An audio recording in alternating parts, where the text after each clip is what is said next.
Good afternoon बच्चों। आज हम लोग अपना ब्रांड न्यू चैप्टर स्टार्ट करने जा रहे हैं जो कि वेक्टर है। ठीक है, 2023 के से पहले और 2023 तक जो भी आपके सिलेबस में था बेटा, उसके अकॉर्डिंग यहाँ ये चैप्टर ना आपके 2 क्वेश्चन लेके बैठ रहा है। आपके मिनिमम 2 क्वेश्चन आपके एग्जाम्स में पूछे जाते थे। यहाँ से ना कम से कम 2 की बात कर रहा हूँ। इसके बाद जो हम पढ़ेंगे बेटा 3D 3 डायमेंशनल, ठीक है, वहां पे भी इसके 3 क्वेश्चन आपके जेईई मेंस में आता था। एडवांस में तो 100% 2 क्वेश्चन पूछे जाने थे। बट जैसे अपना सिलेबस रिवाइज हुआ बेटा, रिवाइज का मतलब आपका सिलेबस रिड्यूस हुआ है। ठीक है, 2024 जेईई मेंस के लिए, एडवांस के लिए नहीं, ध्यान में रखिएगा। ठीक है, तो उसके अकॉर्डिंग इसमें जो मोस्ट इंपॉर्टेंट जो टॉपिक्स है ना बेटा, जेईई मेंस और जेईई एडवांस के लिए, एडवांस का तो दिक्कत ही नहीं है, जेईई मेंस के लिए one of the most important topics just like STP scalar triple product and VTP vector triple product, ठीक है, दोनों को काट दिया गया है। ठीक है, मतलब ये है कि एकदम बेसिकली जहां पे एनसीईआरटी का सिलेबस है ना, ठीक है, उतना ही सिलेबस आपको वेक्टर के लिए छोड़ा गया है। सिमिलर वे में आपका 3D में वही काम है बेटा, इक्वेशन ऑफ लाइन तक छोड़ दिया, मतलब लाइन तक ही करके जाओ, आपको प्लेन में नहीं जानी है। ठीक है, 3D में ध्यान देना बेटा, जंग लड़ने जा रहे हो, हथियार समझ लो सामने वाले का। ठीक है, तो आपको कितना पढ़ना है 3D में, लाइन तक। ठीक है, सेम यहाँ पे वेक्टर में क्या पढ़ना है बेटा, बेसिक्स पढ़ना है। ठीक है, डॉट प्रोडक्ट पढ़ना है, क्रॉस प्रोडक्ट पढ़ना है, एंगल्स पढ़ना है बिटवीन वेक्टर्स। ठीक है, बस और कुछ नहीं है। ठीक है, तो ये हम आज स्टार्ट करने जा रहे हैं बेटा एकदम जीरो से। ठीक है, और कहाँ जाएंगे बेटा, अपन जाएंगे जहां से हमारे क्वेश्चन आते हैं जेईई में। स्टेप बाय स्टेप चलते हैं। ठीक है, सबसे पहले देखो बेटा, चैप्टर का नाम क्या है, वेक्टर, हिंदी में बोलते हैं सदिश। अब ध्यान देना, इसमें जो फर्स्ट टॉपिक है बेटा वो है वेक्टर एंड स्केलर क्वांटिटीज। ठीक है, तो सबसे पहले एक चीज इंपॉर्टेंट है बेटा, वेक्टर एंड स्केलर क्वांटिटीज क्या होता है। यदि हम बात करते हैं वेक्टर और स्केलर क्वांटिटीज का, अब ध्यान देना, वेक्टर का मींस, ध्यान देना, देखो क्वांटिटी मींस क्या होता है बेटा, सबसे पहली बात ध्यान देना, कोई भी चीज एग्जिस्टेंस या अवेलेबिलिटी होती है, मतलब अवेलेबल होता है। ठीक है, वो किसी ना किसी फॉर्म में होता है, जैसे कि मार्कर है। ठीक है, ये जो मार्कर है बेटा, अपन इसको क्या कर सकते हैं, टच कर सकते हैं, देख सकते हैं, यूज कर सकते हैं, फील कर सकते हैं। ठीक है, तो ध्यान दीजिएगा, जो भी चीज हम यहाँ पे, ठीक है, रियल लाइफ में देख सकते हैं, यूज कर सकते हैं, उसको बोलते हैं क्वांटिटी। ठीक, यदि टच कर दिए तो फिजिकल क्वांटिटी। ठीक है, ठीक है, टच कर दिए ना, ओके, फिजिकल क्वांटिटी। अब देखो फिजिकल क्वांटिटी में हम जब बात करते हैं, ठीक है बेटा, क्वांटिटीज में, तो यहाँ पे जो 2 टाइप से आप फिजिकल क्वांटिटीज को हम क्लासिफाइड कर सकते हैं। पहला है बेटा स्केलर और दूसरा वेक्टर। स्केलर का मतलब क्या है, स्केलर क्वांटिटीज का मतलब ये होता है बेटा, एक ऐसी क्वांटिटीज, ठीक है, अब देखो क्वांटिटीज है मतलब इसना कुछ ना कुछ तो वैल्यू होगी। ठीक है, तो ध्यान दीजिएगा, उसका एक पर्टिकुलर वैल्यू होगा, एब्सोल्यूट वैल्यू मान के चलो। ठीक है, क्या होगा उसका बेटा, एब्सोल्यूट वैल्यू होगी, मतलब उसका मैग्नीट्यूड होगा। ठीक है, बट प्रॉब्लम क्या है स्केलर में, स्केलर सिर्फ ये बोलता है भाई तू मैग्नीट्यूड बता, बाकी किसी से मेरे को कोई मतलब नहीं है, मतलब वो किस डायरेक्शन में मूव कर रहा है, किस डायरेक्शन में उसका फ्लो है, अपने को कोई मतलब नहीं है। बस one thing, only one thing is magnitude. Okay, ठीक है, those quantities has magnitude called scalar quantities. ठीक है, ओके, तो यहाँ लिखा भी क्या है बेटा, only magnitude no direction. Next just example भी देख लेते हैं बेटा, एग्जांपल क्या क्या आएगा।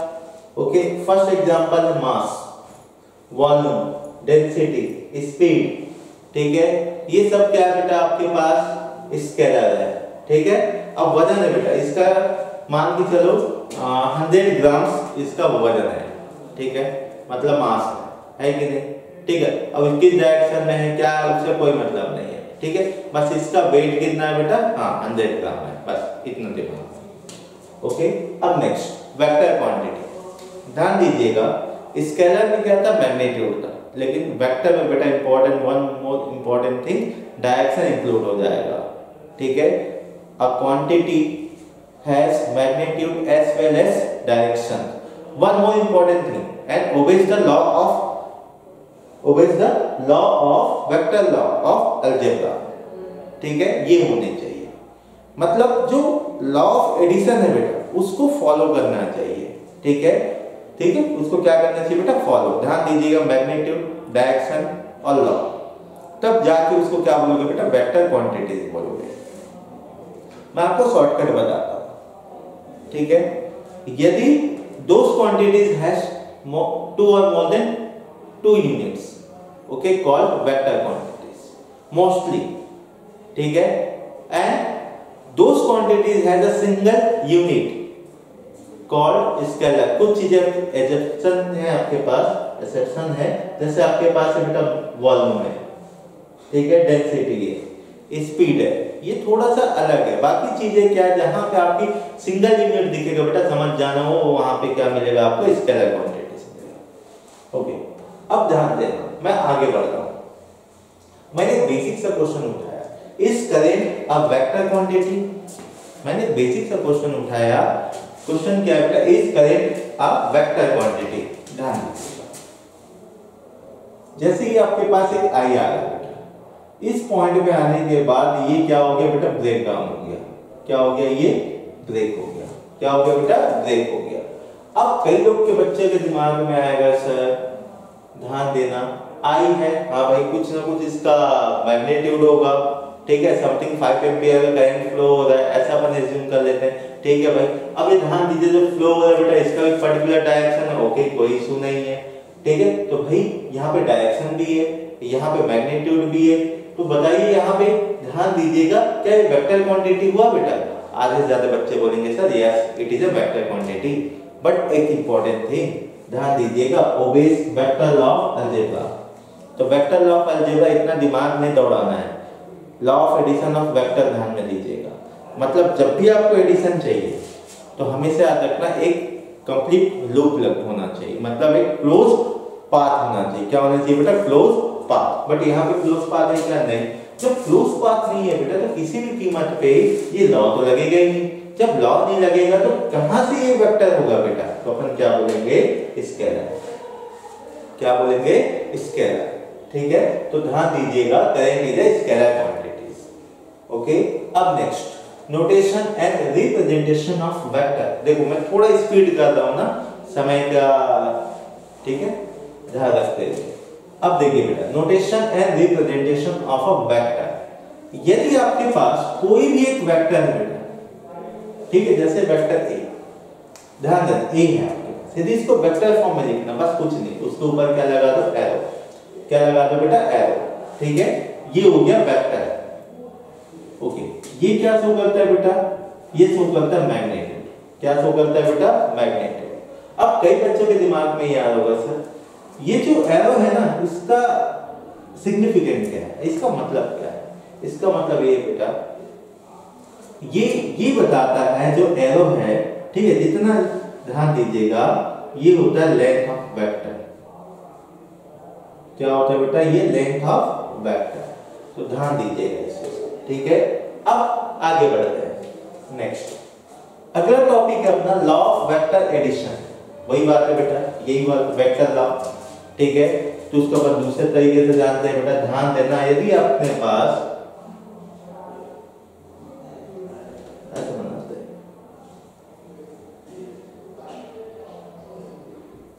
Vector A B, position vector बाद में बात करेंगे। आपके पास एक ट्रायंगल है बेटा, ए बी और ये सी, ठीक है। ए टू बी या फिर A टू B आपके पास एक वेक्टर A है, B टू C आपके पास वेक्टर B है, ठीक है। और A से C, ध्यान देना बेटा ना, A से C, एक मिनट, ओके, ठीक है, A से C क्या है आपके पास? वेक्टर C है। मैं आपको ना देखो, मैं आपको जो नियम कानून बताने जा रहा हूं बेटा, ठीक है, वो नियम कानून आपको डायरेक्टली याद रखना है।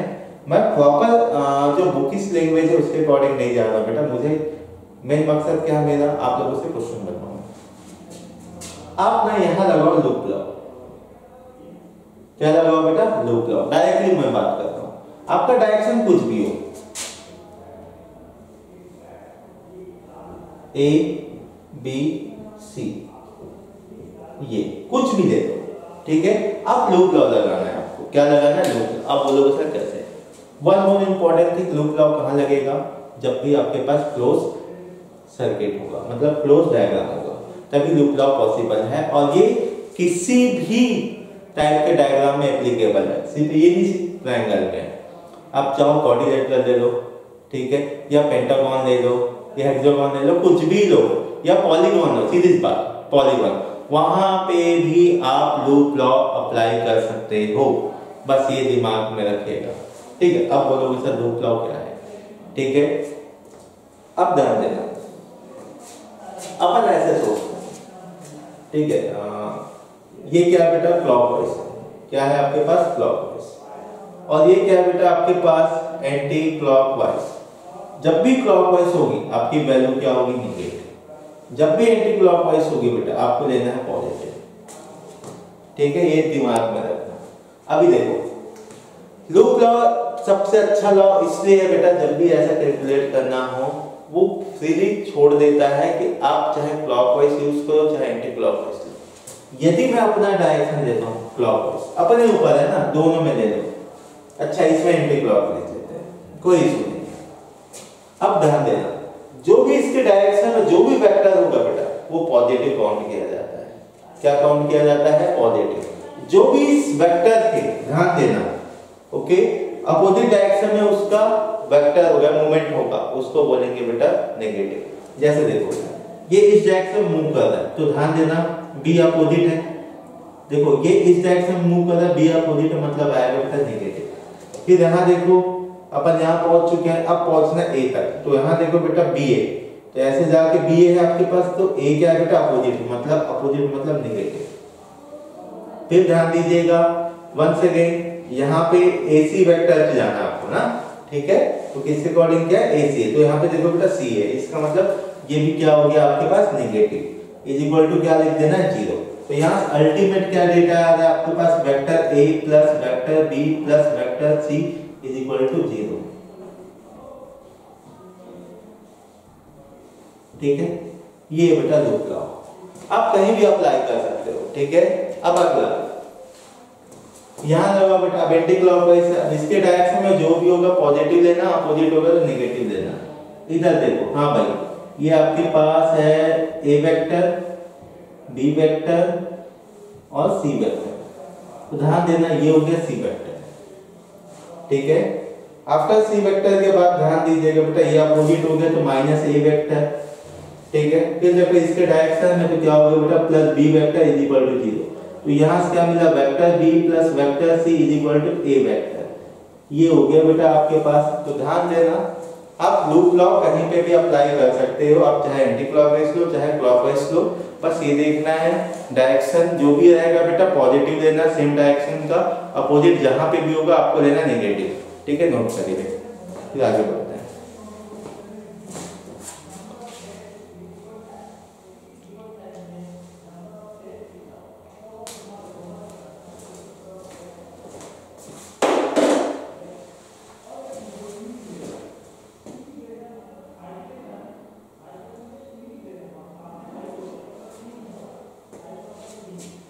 चलिए अब मैं आगे बढ़ रहा हूं बेटा,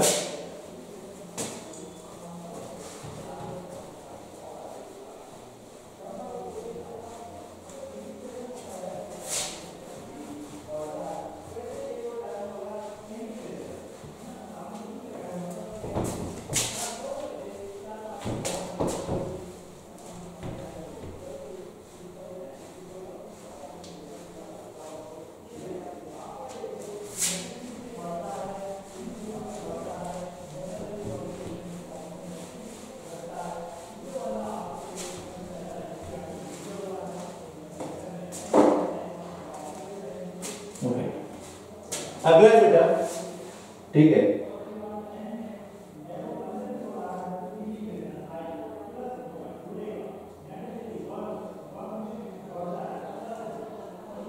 पैरेललोग्राम, लॉ ऑफ एडिशन,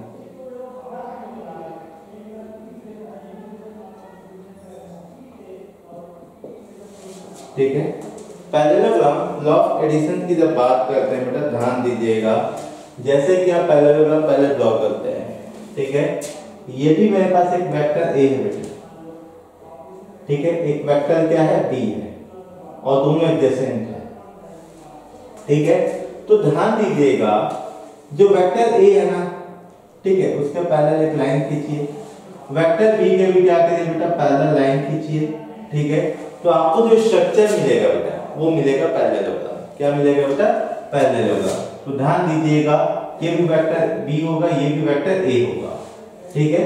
अब कोई बोलेगा इस पैरेललोग्राम का एडिशन लॉ के थ्रू आंसर लेके आइए, तो ध्यान देना मैं आपको सीधा सीधा रिकमेंड करता हूं आप पैरेललोग्राम भूल जाओ, ठीक है।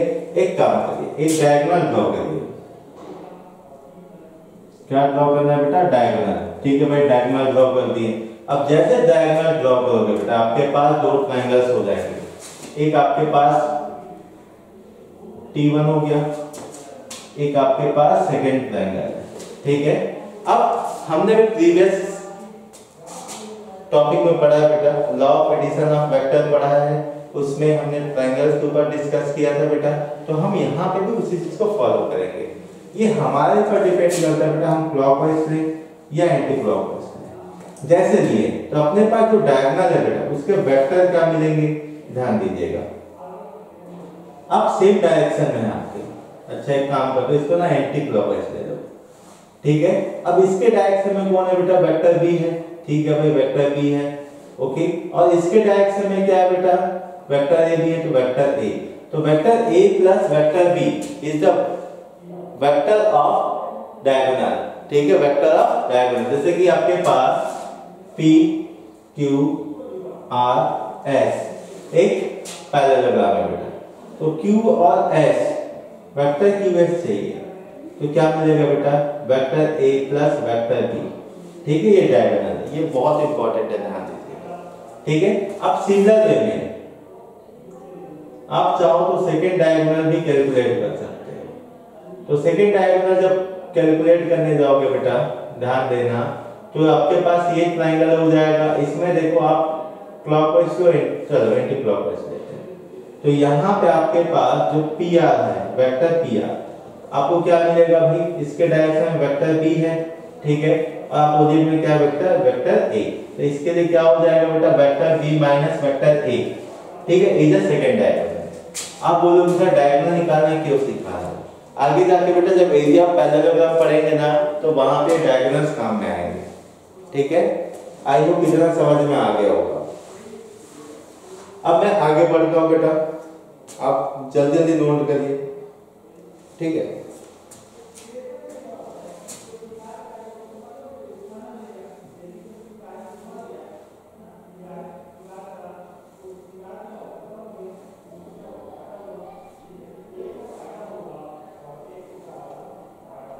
ओके, एक मेरे पास क्या बेटा पेंटागन है, ध्यान देना, ये आपके पास vector A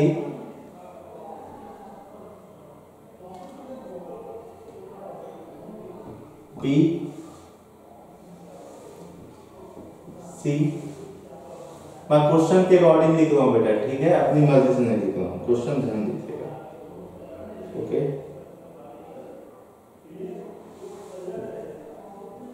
x,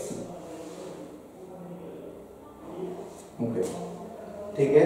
then calculate the vector x, ठीक है, हमको क्या करना है वेक्टर x कैलकुलेट करना। अब ध्यान देना मैंने आपको पहले सिखाया बेटा, आपको जो भी कैलकुलेट करना है क्लोज क्या होना चाहिए डायग्राम होना चाहिए, ठीक है भाई क्लोज है, ठीक है। आपको वेक्टर x चाहिए, कौन किधर जा रहा है उसका कोई मतलब नहीं, आप चुपचाप काम करो, जब भी क्लोज होगा ठीक है आप लूप लॉ लगाओ, ये एप्लीकेबल है सभी क्लोज पाथ क्लोज डायग्राम पे।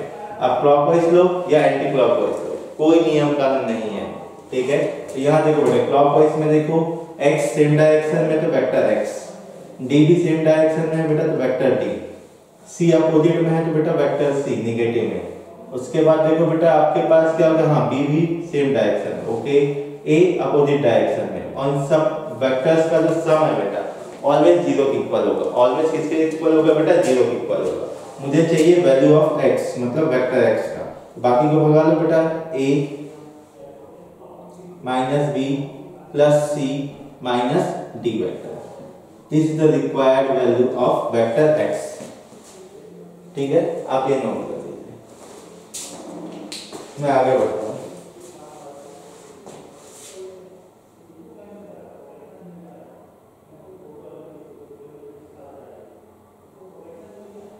आप किसी भी डायग्राम में अप्लाई कर सकते हो, बस एक चीज का ध्यान रखना बेटा कि क्लोज होना चाहिए, कहीं ओपन मत रखना। ठीक है,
चलो स्टार्ट करते बेटा 1 बाय 1।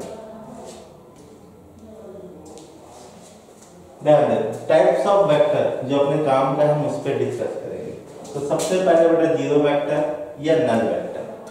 ठीक है, अब हम एक ऐसा वेक्टर पे हम डिस्कस करने जा रहे हैं बेटा विच हैज नो मैग्नीट्यूड। एक ऐसा वेक्टर जिसका मैग्नीट्यूड क्या है बेटा जीरो है। एक ऐसा वेक्टर जिसका मैग्नीट्यूड क्या होगा बेटा जीरो, कॉल्ड नल वेक्टर। हाँ, अब कई लोग के दिमाग में आ गया सर वेक्टर है तो डायरेक्शन होगा कि नहीं। ठीक है, तो अपन पहले डिस्कस करेंगे इसके ऊपर जीरो और N U double L null. ठीक है, अब ध्यान देना first point. Okay, a vector has no magnitude. ठीक है, नो मैग, पहला पॉइंट। ठीक है, दूसरा पॉइंट ओके, हम डिस्कस करेंगे डायरेक्शन पे। ओके, मेरा पहला प्रश्न रहेगा बेटा यस और दूसरा आएगा नो। ठीक है, अब क्वेश्चन यही है बेटा a null vector has a direction और नॉट। ठीक है, तो जैसे नल वेक्टर मतलब हम मान के चलते एक पॉइंट है बेटा, क्या है पॉइंट। अब पॉइंट का ध्यान देना, जब लेंथ ही नहीं है तो मैग्नीट्यूड कहां से आएगा। जिसका लेंथ होता है बेटा उसे क्या आता है मैग्नीट्यूड आता है, ये दिमाग में रखिएगा। ठीक है, इसका कोई डायरेक्शन नहीं बेटा, सॉरी इसका कोई मैग्नीट्यूड नहीं बेटा। ठीक है, बट ये पॉइंट है। पॉइंट ये बताइए तो इसका डायरेक्शन क्या है। ठीक है, अब कई बच्चे बोलेंगे सर नो डायरेक्शन, मैं बोलूंगा बेटा नो डायरेक्शन ही यस होता है। ठीक है, अब देखो पॉइंट क्या है आपके प्लेन पर, स्पेस पर है।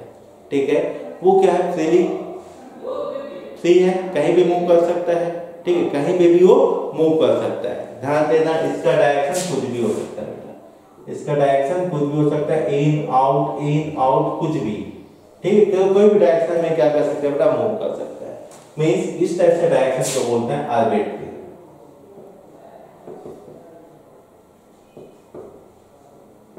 A null vector has arbitrary direction।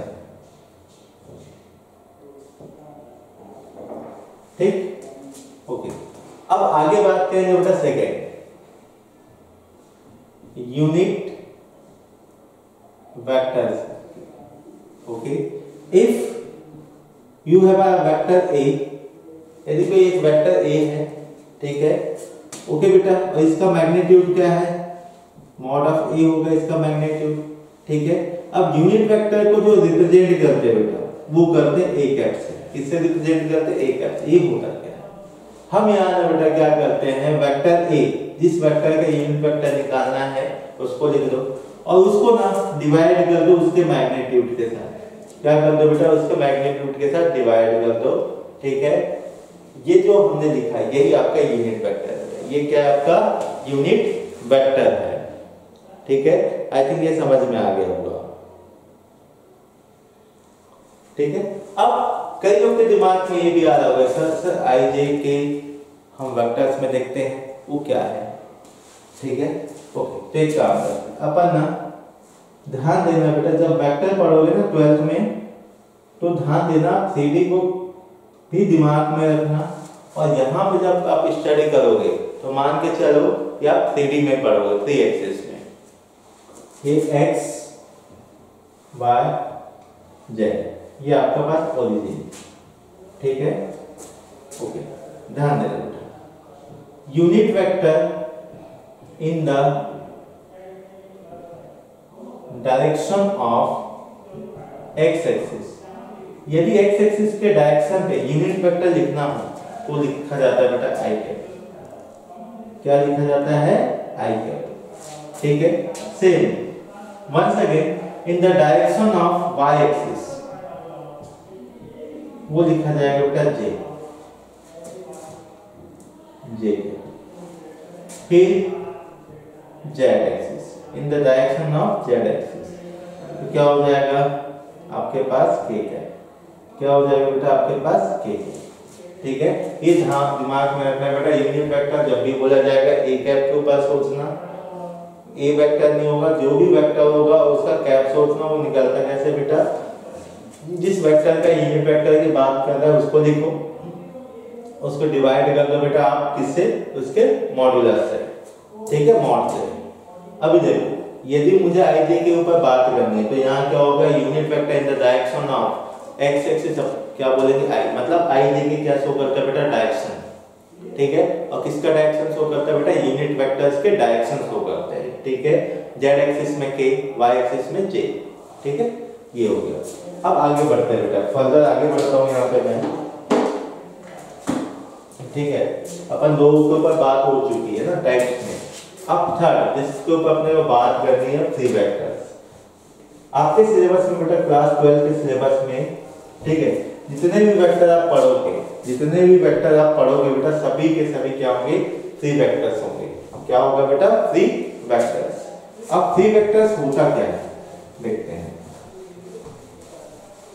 देखो फ्री वेक्टर्स एक ऐसा वेक्टर है बेटा जो अपना मैग्नीट्यूड चेंज किए बिना, मैग्नीट्यूड एंड डायरेक्शन चेंज किए बिना अपना प्लेस क्या कर सकता है बेटा, चेंज कर सकता है, अपना प्लेस क्या कर सकता है, चेंज कर सकता है। जैसे यदि हम यहाँ पे बात करें किसके लिए कर रहे हैं बेटा, फ्री वेक्टर, ठीक है।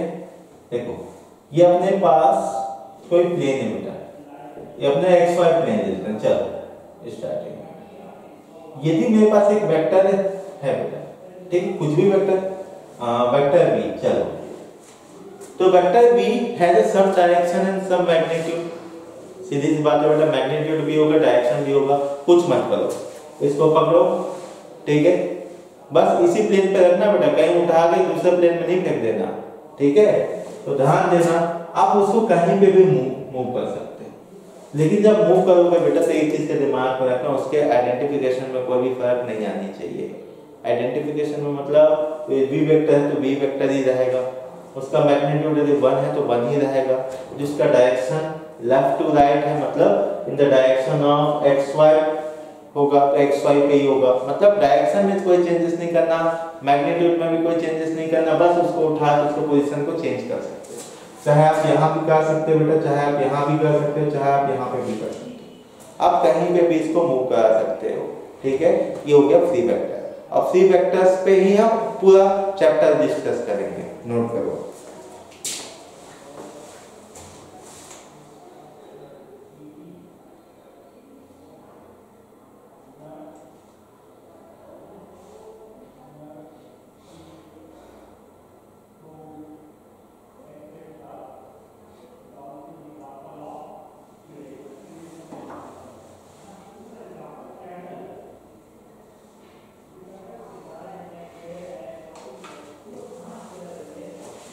चलिए अब टाइप्स के बाद कुछ इंपॉर्टेंट चीजें के ऊपर डिस्कस करते हैं, टर्मिनोलॉजी के ऊपर कि बेटा उसका क्या मतलब होता है, उसको कैसे कैलकुलेट करते हैं।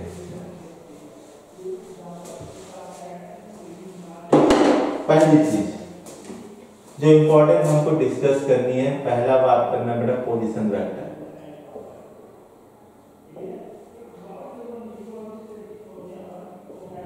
इसके ऊपर बात करना है बेटा पोजीशन वेक्टर। अब ध्यान देना, आपके पास कोई भी एक वेक्टर काम करता हूं y x z,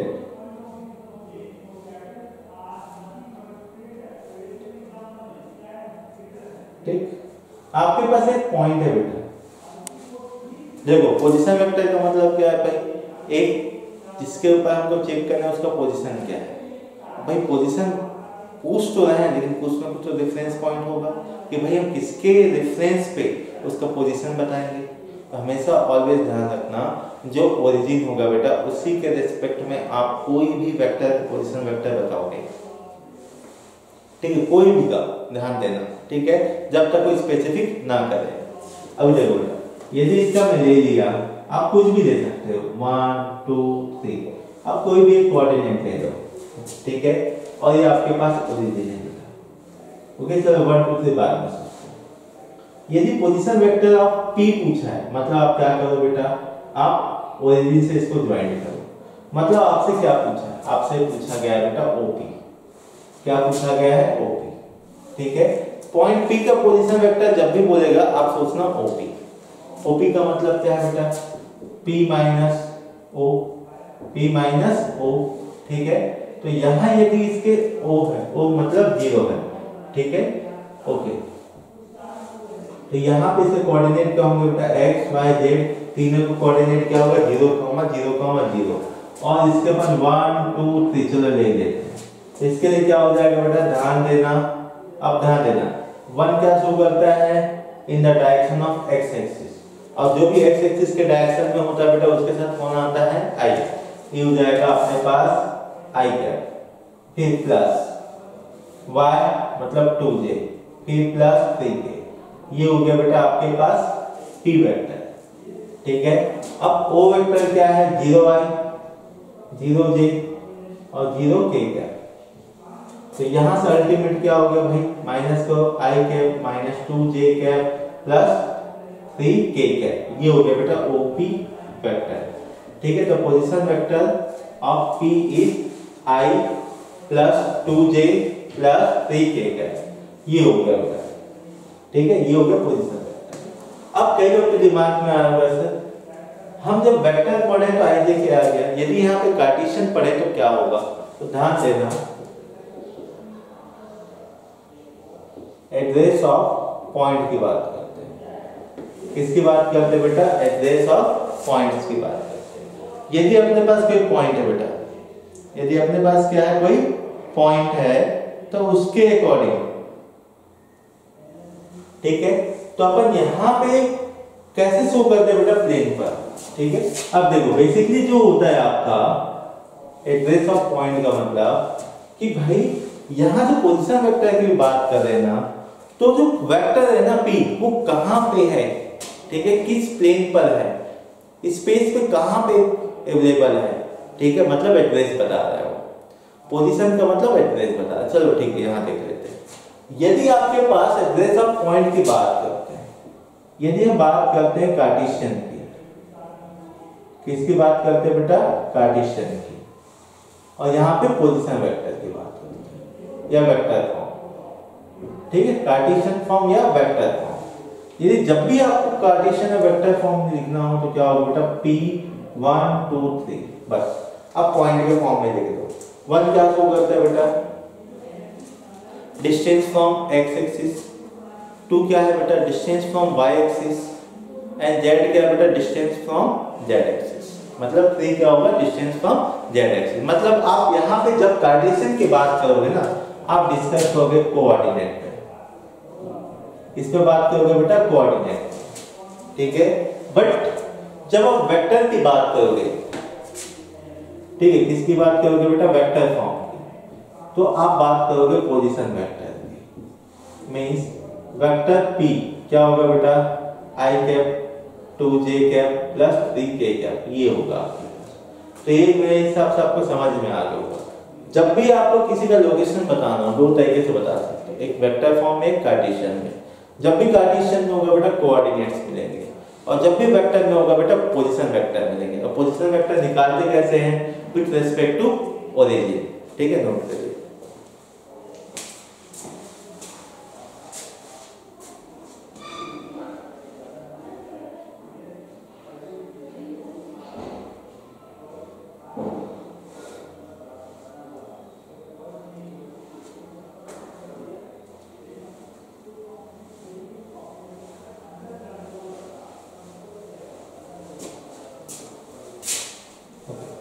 अब यदि आपको कोई भी वेक्टर है बेटा, जैसे ओपी वेक्टर है, यदि कोई इसका मैग्नीट्यूड पूछा ना, ध्यान देना अगला टॉपिक क्या होगा? Magnitude of vector.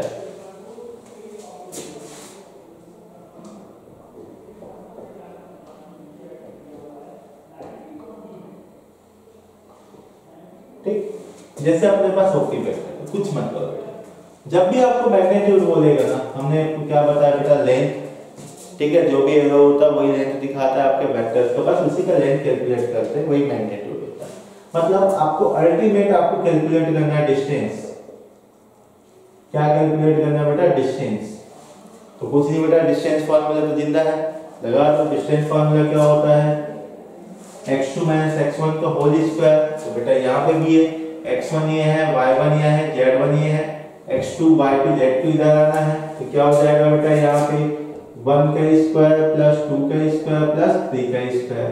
तो यहाँ पे अल्टीमेट क्या हो जाएगा बेटा? 1 + 4 + 9। तो क्या हो गया बेटा? √14। ये हो गया आपके पास मैग्नीट्यूड किसका? इसका। बस कुछ मत करना बेटा, जो ij के कंपोनेंट है, स्केलर कंपोनेंट, ठीक, उसका क्या करो? स्क्वायर कर दो, ऐड कर दो। ठीक है, ये क्या जाता है आपका मैग्नीट्यूड ऑफ वेक्टर।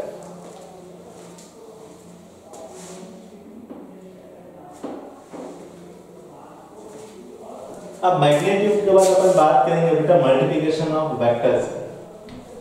किसके ऊपर डिस्कस करेंगे? मल्टीप्लिकेशन ऑफ वेक्टर्स की। यदि मल्टीप्लिकेशन की हम बात करते हैं, आप नॉर्मली मल्टीप्लिकेशन करो। ठीक है, जैसे कि आपके पास हेडिंग डाल देता हूं,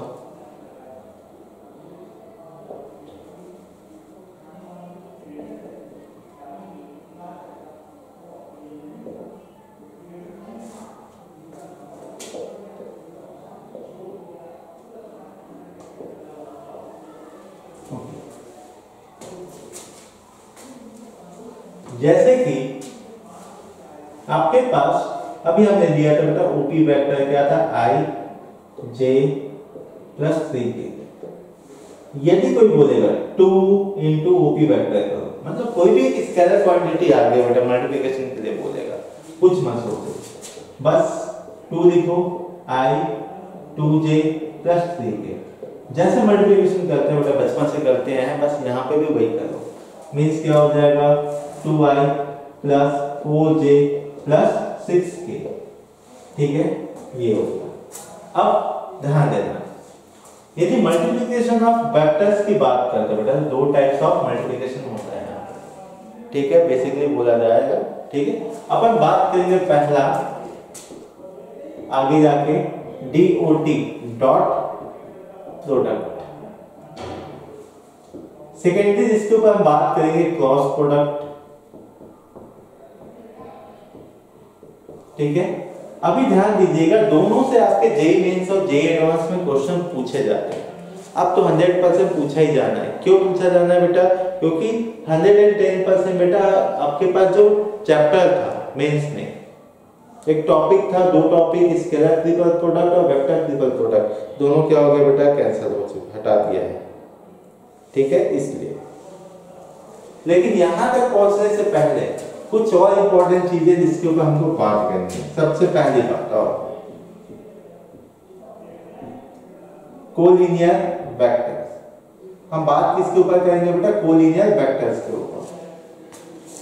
ठीक है, अभी देखो बेटा, कोलिनियर वेक्टर्स की हम जब बात कर रहे हैं तो ध्यान देना, बचपन से पढ़ते आए हैं, यदि आपके पास एक लाइन है बेटा, ठीक है, इस लाइन पे मोर देन 1 पॉइंट है, ठीक है, मोर देन 1 पॉइंट है, तो अपन इसको बोलते हैं बेटा कोलिनियर पॉइंट। क्या बोलते हैं, कोलिनियर पॉइंट। मतलब एक ऐसा लाइन या फिर ऐसे पॉइंट्स आपके पास 3 और मोर देन 3 पॉइंट्स, 2 और more than 2 points are exist in a line. ठीक है, यदि एक स्ट्रेट लाइन पे यदि वो तीनों पॉइंट या 3 से ज्यादा पॉइंट या 2 से ज्यादा पॉइंट एग्जिस्ट करता है तो उन सभी पॉइंट को बोलते हैं बेटा कोलिनियर। क्या बोलते हैं, कोलिनियर। ठीक है, ऑलवेज दिमाग में रखना जब भी कोलिनियर की बात करोगे, ठीक है, उसमें एरिया आप ट्रायंगल का जब कैलकुलेट करने जाओगे तो दिमाग में रखना बेटा 0 होता है। बेटा नो स्पेस है, एक के ऊपर एक है, ऐसा है आपके पास ये। ठीक है, तो किसी भी कीमत में आपका एरिया हो ही नहीं सकता। ठीक है, एक दिमाग में रखना तो एरिया 0 होता है डायरेक्टली। अब ध्यान देना, यदि मैं कोई जो पॉइंट को ज्वाइन किया बेटा, मैं ऐसा ज्वाइन किया, ठीक है, तो मुझे क्या मिलेगा, एक वेक्टर मिलेगा, एक डायरेक्शन मिलेगा। ठीक है, यदि इसका डायरेक्शन की बात कर रहा हूं तो भाई मुझे एंगल भी बात करनी पड़ेगी। तो यहाँ पे भी मैं इस डायरेक्शन में मूव करता हूँ और इसका डायरेक्शन भी क्या बेटा लाइन का सेम है। ठीक है, मैं इधर सोच रहा हूँ ना। ठीक है, तो यहाँ पे थीटा होगा वो 0 डिग्री बनेगा।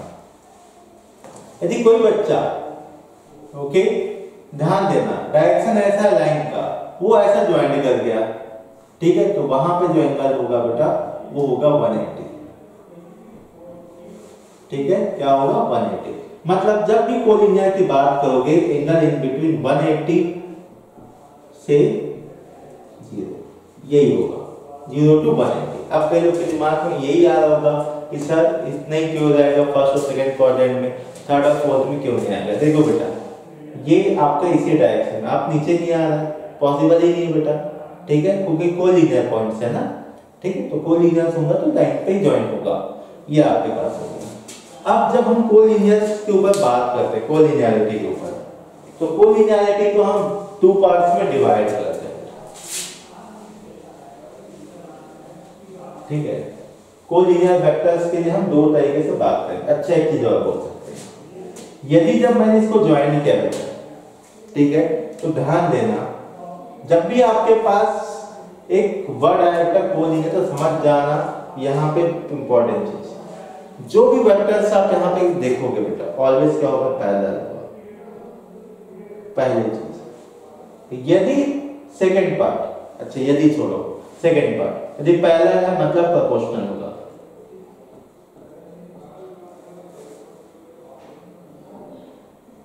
क्या होगा बेटा, प्रोपोर्शनल होगा। ठीक है, तो यहाँ पे दिमाग में रखिए। हम बात करते हैं कोलिनियर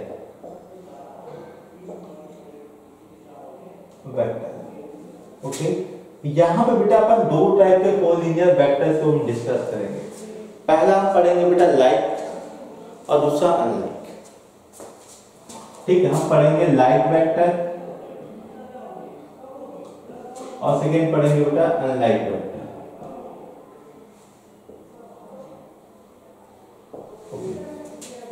यदि मेरे पास कोई लाइन है बेटा, ऐसा कोई लाइन है, ठीक है, जिसमें क्या है आपके पास पॉइंट्स है। यदि ध्यान दीजिएगा जैसे मेरे पास लाइन है या फिर एक वेक्टर क्या आपके पास, कोई भी वेक्टर ले लो, लाइन एल है उसके लिए वेक्टर ले लो बेटा ए ले लीजिए।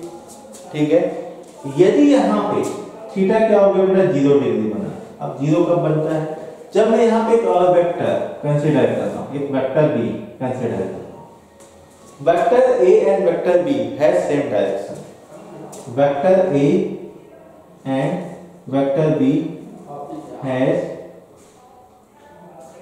Same direction. ठीक है, दोनों के बीच, दोनों कैसे बेटा एक ही डायरेक्शन में।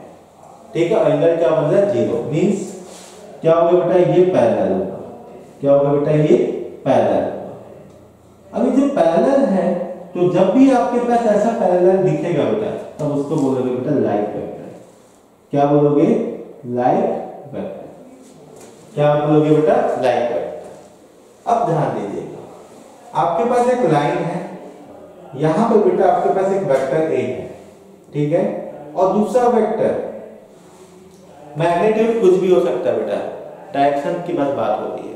ठीक है, यदि दोनों का डायरेक्शन अपोजिट है इसका मतलब एंगल बनेगा बेटा 180 डिग्री।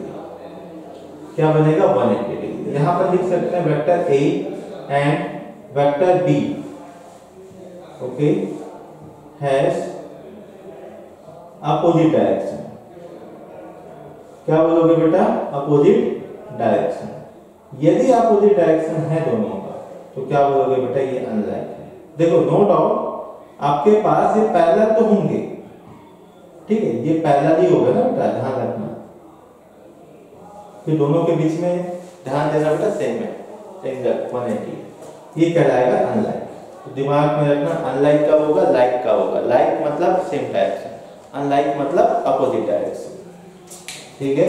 अभी हम लोग थ्योरी पढ़ रहे हैं बेटा, अभी क्वेश्चन एक भी नहीं किए हैं, ठीक है।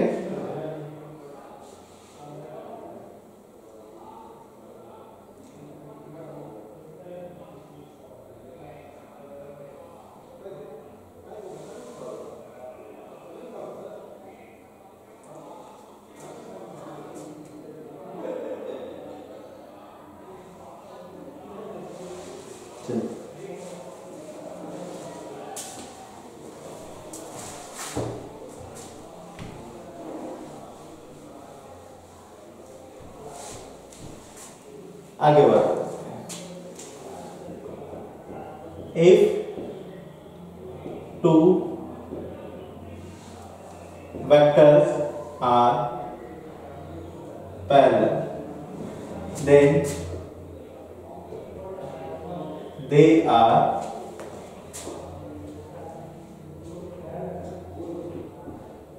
collinear. First, if two vectors are collinear, then they are proportional. They are proportional, ठीक है। अब आगे बात करते हैं।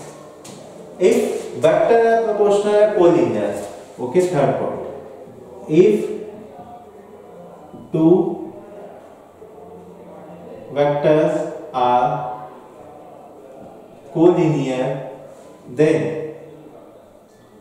just एक एग्जांपल दे रहा हूं ना, vector A is parallel to vector B, then we can write vector A is equal to lambda times of vector B.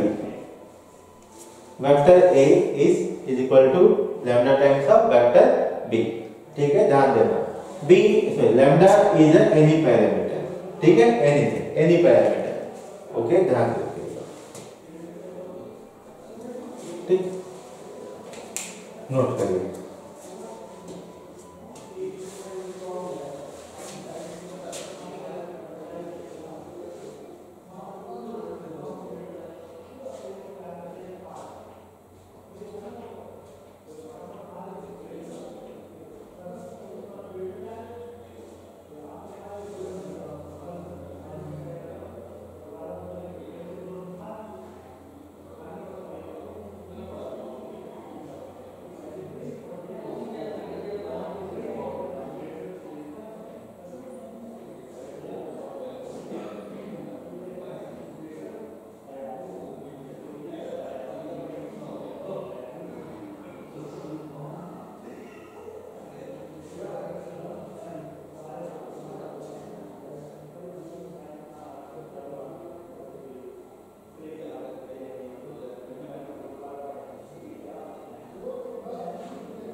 Okay, I hope आज की क्लास आपने एंजॉय की होगी, ठीक है।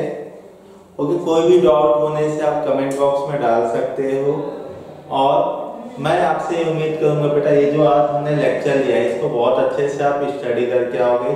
कल हम इसके आगे कंटिन्यू करेंगे विथ क्वेश्चंस, ठीक है। Thank you.